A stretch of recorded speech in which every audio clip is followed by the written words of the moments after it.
Ya Allah, sən mənim arzularımı, istəklərimi verdin. İndi də niyyət edirəm. Qalam sağ-salamat gəlsin. İndi də getirib bundan çıxanda şirniyyət məzin tarbiyədir. Allah hamısına arzusunu versin. Uşaqlıqdan bu niyyət var məndə, eşitmişəm, niyyət eləyib atasan. Həmişə atmışam öz çaylarımıza. Bu dəfə sırt qıraqla Qudiyalçaya gəlmişəm. Hər il Novruz bayramından 13 gün sonra aprelin 2-si Qubada səməni atma mərasimi keçirilir. Bayramda evdə cücərdilmiş səməni axar suya atılır. Səməni atma mərasimi Qubada uzun illərdən bəri yaşadılan adətlərdəndir. Hər il aprel ayının 2-sində Qudiyalçayın sahilinə gələn sakinlər bu mərasimin şərtlərini icra edirlər.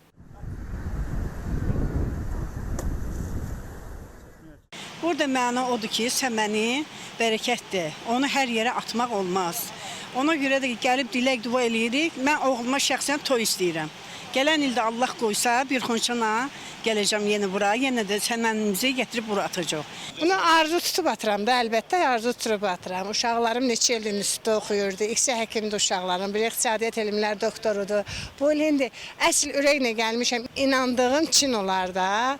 Qızım demişdim ki, institutu qutarsın, maaş alsın, müəllimi olub. İlk maaşından konfet alıb paylayacağım. Arzum yerinə yetdi.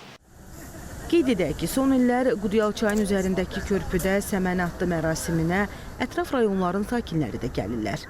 Rauf Əhmədov, Elçin Qurbanov, Rəşidə Zülfüqarova, AzTV xəbər.